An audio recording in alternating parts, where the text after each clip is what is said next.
حضرت خالد بن ولید کا ایک چڑیل سے سامنا، ایک تاریخی کہانی۔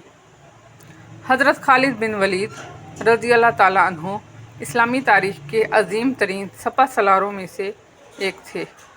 ان کی بے مثال بہادری، حکمت عملی اور پختہ ایمان نے انہیں بے شمار جنگوں میں کامیابیاں دلائیں اور ان کو سیف اللہ یعنی اللہ کی تلوار کا لقب دیا گیا۔ حضرت خالد بن ولید کے متعلق ایک دلچسپ اور مشہور کہانی یہ ہے کہ ان کا سامنا ایک پراسرار چڑیل سے ہوا جو اپنی جادوئی طاقتوں کے لیے مشہور تھی۔ ایک رات حضرت خالد بن ولید کا لشکر صحرا کے ایک نخلستان کے قریب قیام پذیر تھا۔ رات غیر معمولی طور پر پرسکون تھی، لیکن اچانک ایک عجیب سی ہوا چلنے لگی، سردی بڑھنے لگی اور آگ کے شعلے ہوا میں تھرکنے لگے۔ ایک دور سے خوفناک چیخ سنائی دی جس نے سپاہیوں کے دلوں میں خوف پیدا کر دیا۔ حضرت خالد بن ولید کو اندازہ ہو گیا کہ کچھ غیر معمولی ہونے والا ہے۔ وہ فوراً اپنے خیمے سے باہر نکلے اور چند وفادار ساتھیوں کے ساتھ اس عجیب آواز کی طرف روانہ ہو گئے۔ صحرا کی ریت پر چلتے ہوئے وہ ایک پراسرار عورت سے ملے جو سیاہ لباس میں ملبوس تھی اور اس کا چہرہ نقاب سے ڈھکا ہوا تھا۔ اس کا وجود خوفناک تھا اور فضا میں ایک عجیب سی توانائی محسوس ہو رہی تھی۔ یہ وہی چڑیل تھی۔ چڑیل نے اپنی گہری اور خوفناک آواز میں کہا، خالد بن ولید، تم یہاں کیوں آئے ہو؟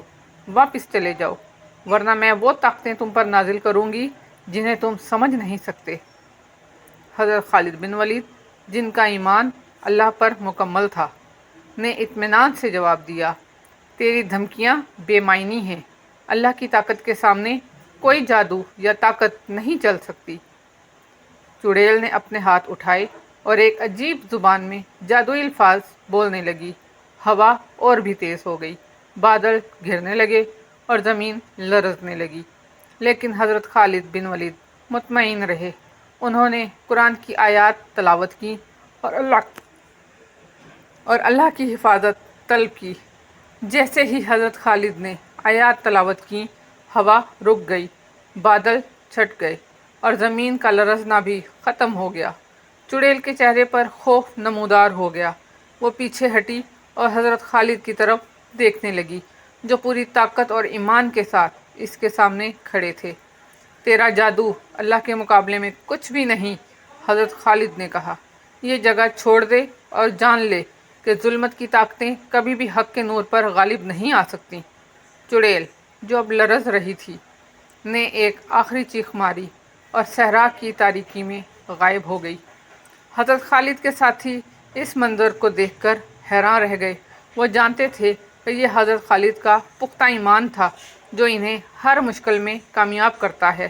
اگلے دن لشکر نے اپنی مہم دوبارہ شروع کی اور سپاہی حضرت خالد کی بہادری اور ایمان کے بارے میں باتیں کرتے رہے۔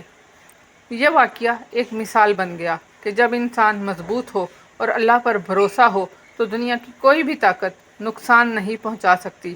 حضرت خالد بن ولید کا یہ تاریخی سامنا ہمیں یاد دلاتا ہے کہ اللہ پر ایمان سب سے بڑی طاقت ہے، چاہے دشمن کتنا بھی طاقتور یا خوفناک کیوں نہ ہو۔